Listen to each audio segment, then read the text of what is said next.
Hello, and welcome to this lecture entitled Alabama Statehood and the 1820s-1830s. The overriding political issue as the new state of Alabama formed itself, which began slightly before statehood in 1819 but lasted another 20 or more years, was the fight over concentrated political and economic power. On one side were, well, let's call them aristocrats because they measured their wealth in land and workers on the land. And on the other side were the far more numerous white yeoman farmers. These were small farmers who raised not for the market, but for subsistence. These folks were more likely to have small farms in areas outside the Black Belt, which were more likely to raise corn than cotton, and neither bought nor sold much further than their local store or their plantation neighbor. In the years before statehood, and for a few years after, the aristocrats were in the driver's seat. They formed the territorial government. They wrote the Alabama Constitution of 1819, and we'll talk about that in a minute, and they controlled the first couple of legislatures. They also owned the large plantations in the Tennessee Valley and the Black Belt, enslaved the most people, and engaged most fully in the market. In 1809, the first of these aristocrats arrived in the Tennessee Valley from the area around the Broad River in Georgia. There they used their capital to buy cotton land. Later, after the Treaty of Fort Jackson at the end of the First Creek War in 1814, after that treaty opened a great deal of the Black Belt to then another wave of Broad River landowners flooded into Alabama. At the time, they were called the Georgia faction to distinguish them from the poor families that hailed generally from South Carolina, and their detractors, when they scoffed at them, called them the Royal Party. In 1978, historian J. Mills Thornton coined the term that has stuck among historians, the Broad River Group. This lecture will cover how the issue of concentrated power manifested in Alabama's early state history. But first, we should talk about statehood and land surveying because both undergird the rest of this conversation. Congress admitted states into the Union based on the Northwest Ordinance of 1787. First, an area was designated a territory, usually because a contiguous territory became a state and lopped off part of its original landmass in order to concentrate itself. This happened with the Mississippi Territory that divided in 1817 when Mississippi applied for statehood, and Alabama became a territory. Being a territory was then a pathway to becoming a state.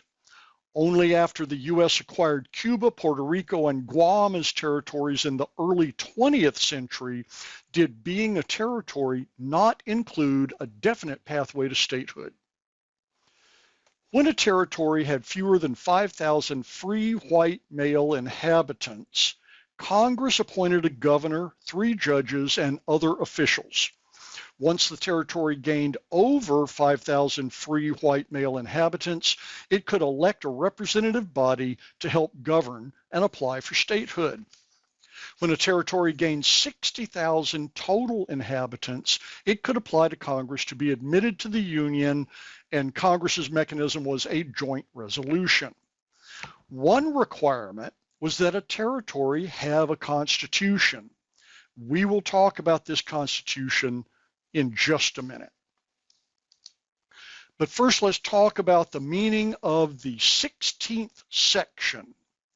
This is important because over the course of the entire class, at least the first half of the class, we'll refer to 16th section funds, and you will be better off if you know what that means. Okay. The predecessor of the Northwest Ordinance of 1787 that admitted states to the Union was a law called the Land Ordinance of 1785, in which Thomas Jefferson proposed that new lands to be brought into the Union adopt the Public Land Survey System, abbreviated PLSS. There were other survey systems in use at that time. The PLSS surveys a north-south line called a meridian, and in early Alabama there were two, the Huntsville Meridian from the Tennessee line into Jefferson County, and the St. Stephen's Meridian from Mobile Bay through St. Stephen's northward to that same latitude as the Huntsville Meridian. And in addition to surveying a north-south line called a meridian, the PLSS also surveyed an east-west line called a baseline. Again, Alabama has two, one around Birmingham and the other called the Ellicott line that forms the Alabama-Florida border. The surveyor makes a grid from these baselines and meridians. Along the baseline, the surveyor lays out ranges to parallel the meridian. And along the meridian, the surveyor lays out township lines that parallel the baseline. Each square of the township range grid is called a township, and it contains 36 square miles. Each square mile is called a section, and each contains 640 acres. These sections are numbered 1 through 36 in a township and can be subdivided into half sections of 320 acres, quarter sections of 160 acres, and then can be divided even more. 160 acres, a quarter section, was the allotment of the Homestead Act of 1862. You might have heard someone in your life talk about the lower 40 or the back 40. You may have heard that expression. That's a reference to 1/4 of a 160-acre homestead. You can see this in the illustration. Each section was sold, and the Land Ordinance of 1785 designated that the proceeds from the sale or rental of the 16th section of every township go toward maintaining schools. Later, states were reserved federal land out west according to the number of senators and representatives they had, and the funds garnered from those 16th sections were given to the states for schools. Let's look at this map of the native land cessions documented by the 18th Annual Report of the Bureau of American Ethnography, 1899. You can see the grid lines of the PLSS as applied to Alabama. From the north, you can see the Tennessee baseline as the northern border of Alabama, with the Huntsville Meridian perpendicular to it and ending at the baseline in the center of the state. From the south, really kind of the southwest, you can see the baseline beginning at the Ellicott line, that is the Alabama-Florida border, with the St. Stephen's Meridian going north from Mobile Bay.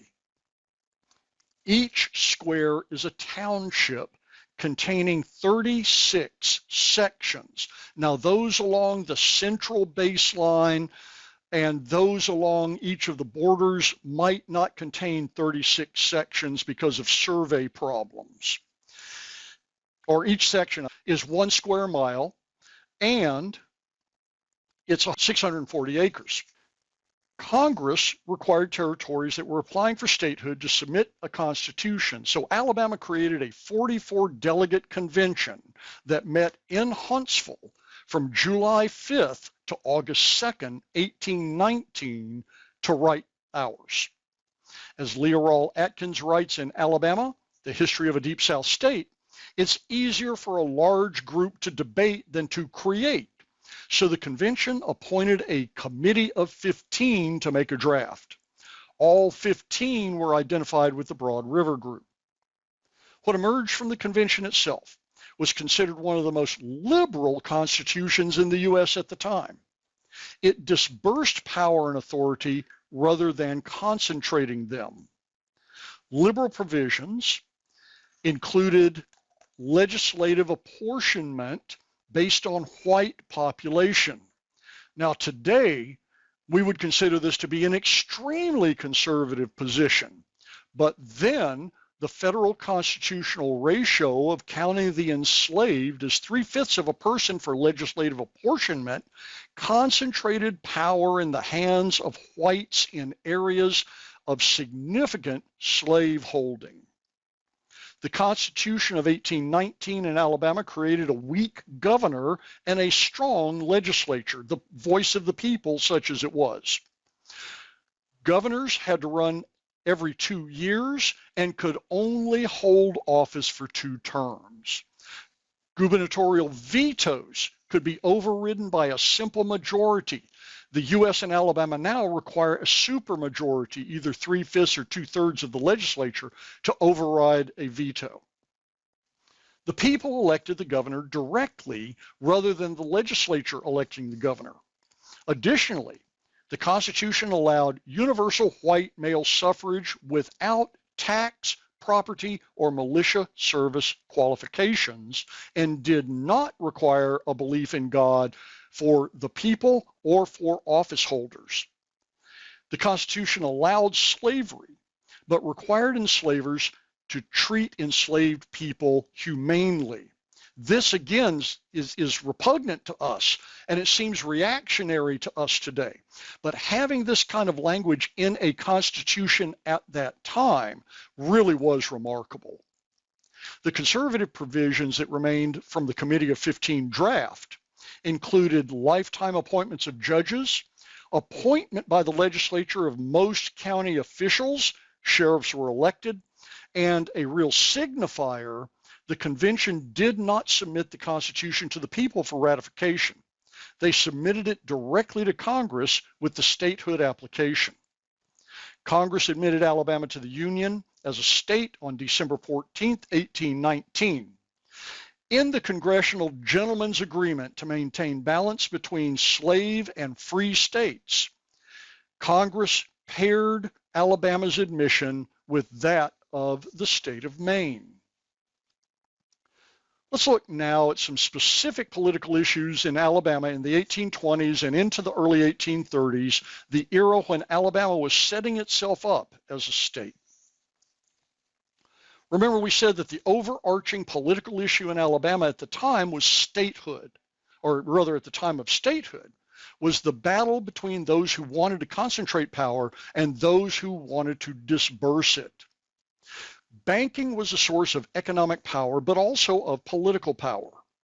Additionally, it was a necessary institution in specie-poor Alabama. Now, remember that specie is hard money, gold and silver. And Alabama had a rapidly growing commerce-based economy, so it needed more money than it had. You might puzzle at my assessment of Alabama's economy as commerce-based, thinking that the economy was based on cotton. But cotton was the commodity that Alabamians sold. They bought all the inputs for cotton production and for their own lives, including land, enslaved people, manufactured goods, and other things. Money had to change hands along with goods, and that's what banking facilitated.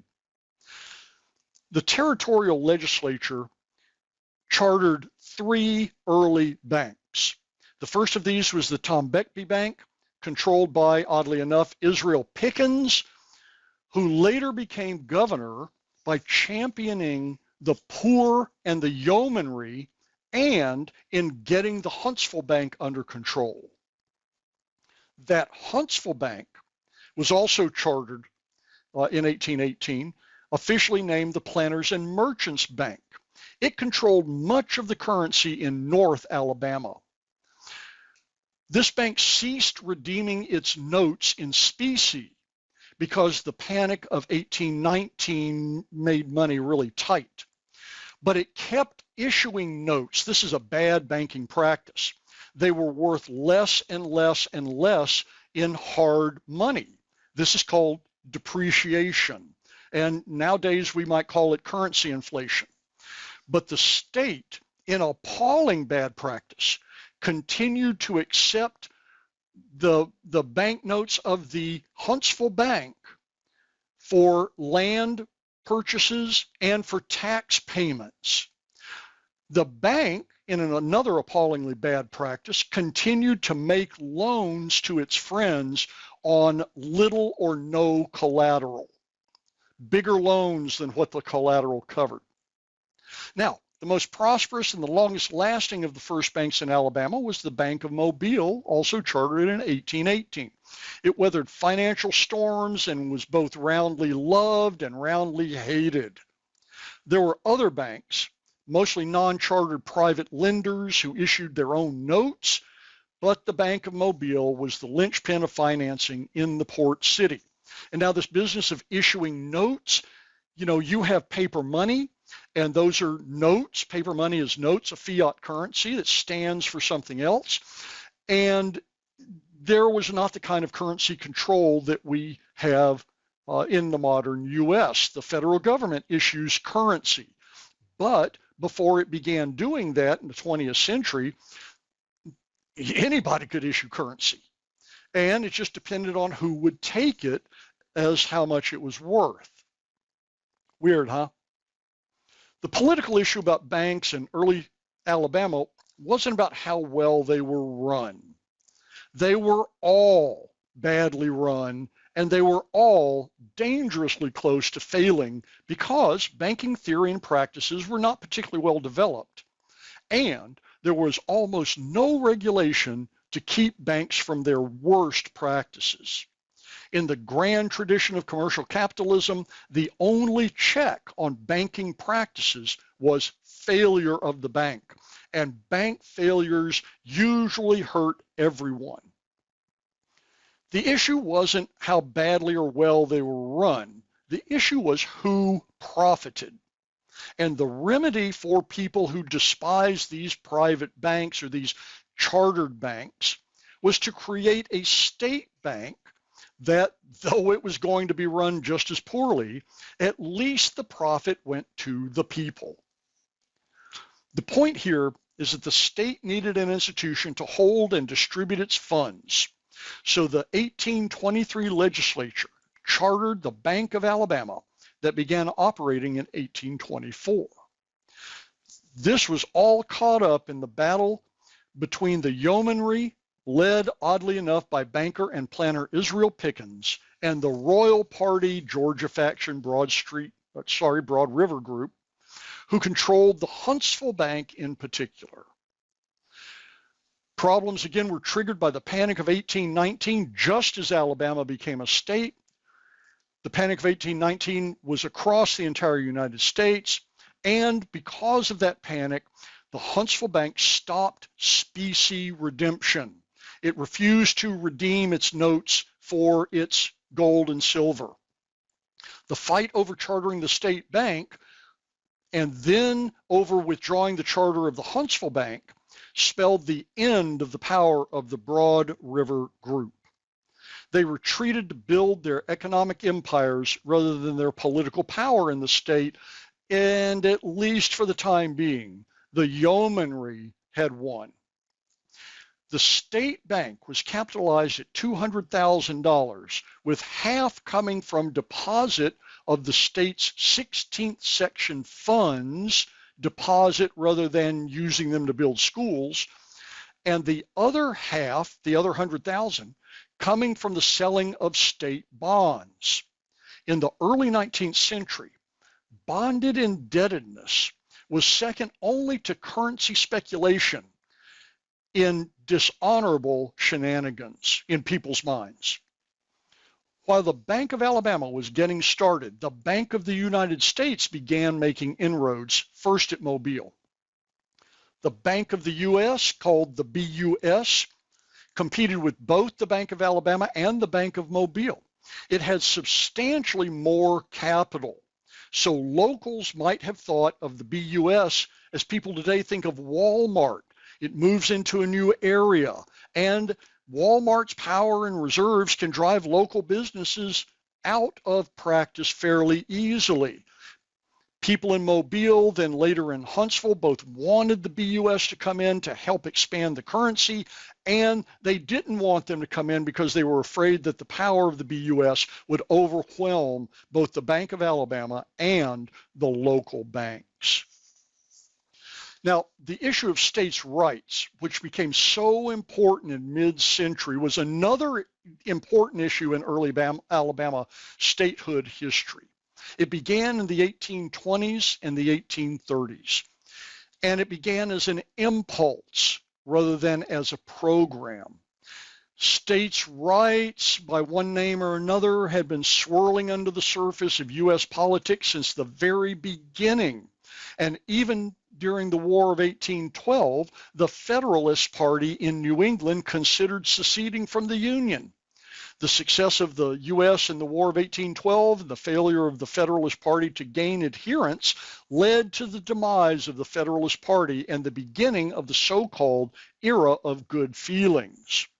In Alabama, the person you see here, Dixon Hall Lewis, became a leading light in the early states' rights movement beginning in 1828, when he, a planter and a representative of a district that depended on riverboat traffic, opposed federal funding of internal improvements, fearing that with federal money came federal control that he called despotism.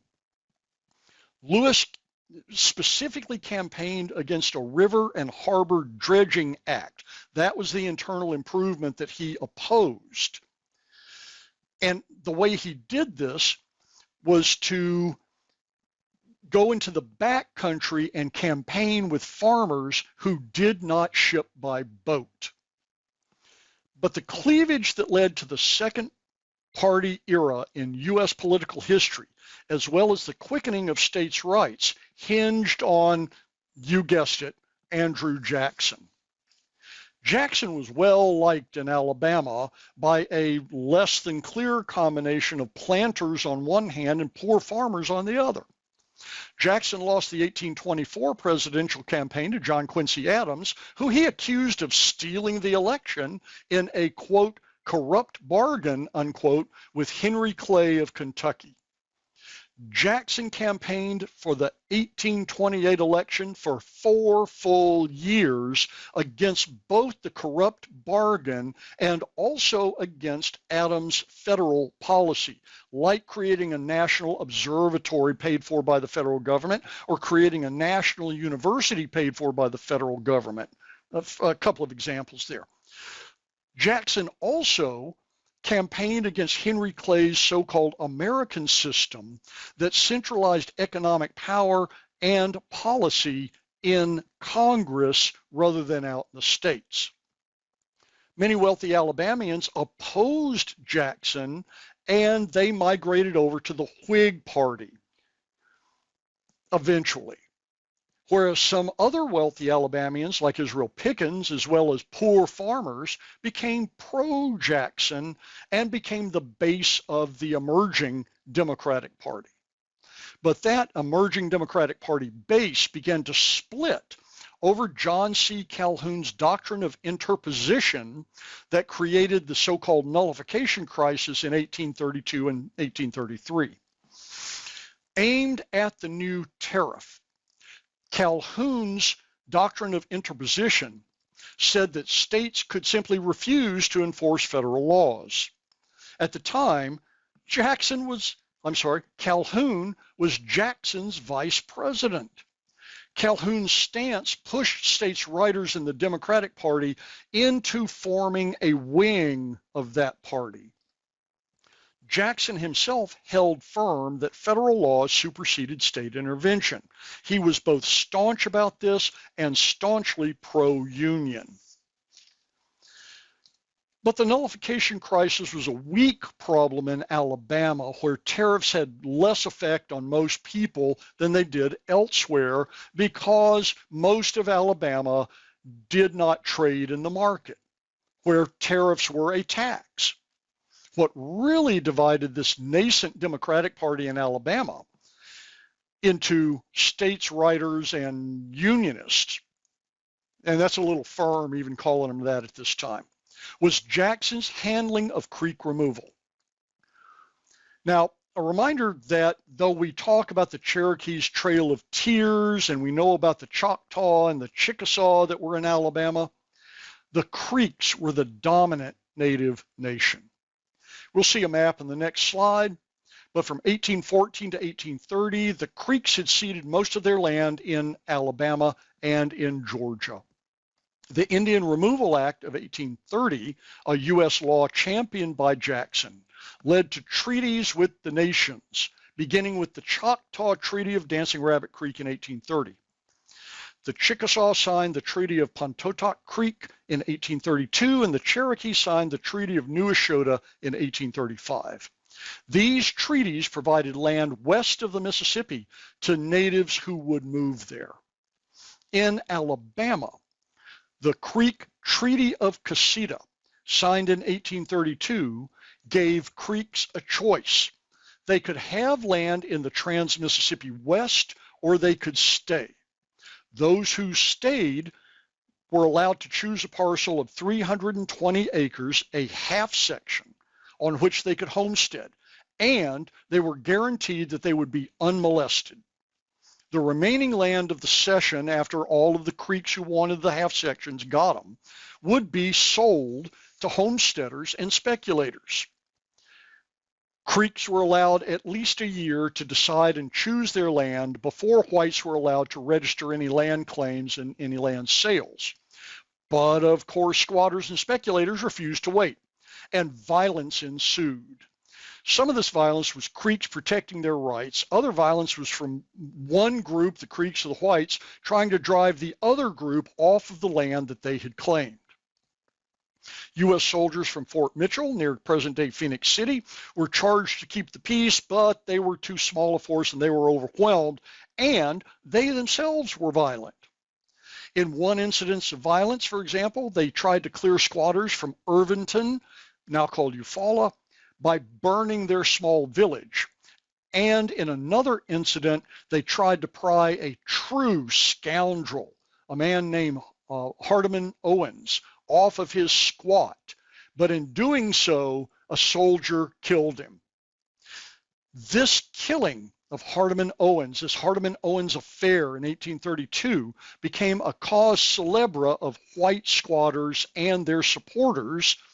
So Jackson sent Francis Scott Key, Francis Scott Key, to mediate. Key did so, and he calmed these roiling waters. But Jackson insisted on enforcing the treaties as they were written, not as the squatters and speculators wanted. And so hard feelings gave a real issue to the Alabama state's writers in a way that nullification failed to.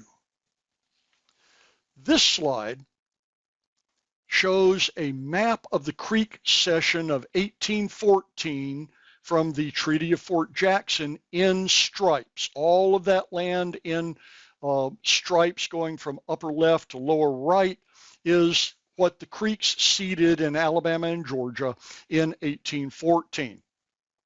Now I show you this because the opening of that area to white settlement fed much of Alabama fever, as poor farmers could more easily go overland from Georgia to Alabama.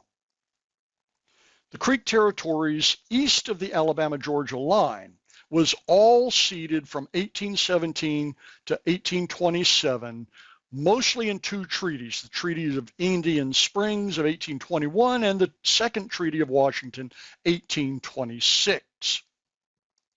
This left only the part of the Creek Nation in Alabama, which the Creeks then ceded in the Treaty of Casita, 1832. Here is where the Creeks had the right to leave for land west of the Mississippi or to stay and claim 320 acres. The remainder, of course, was to be put up on the market, like I just said, but settlers and speculators refused to wait. But it's this area right here that we've just been talking about. Okay, then, this ends the lecture. As always, thanks for your attention.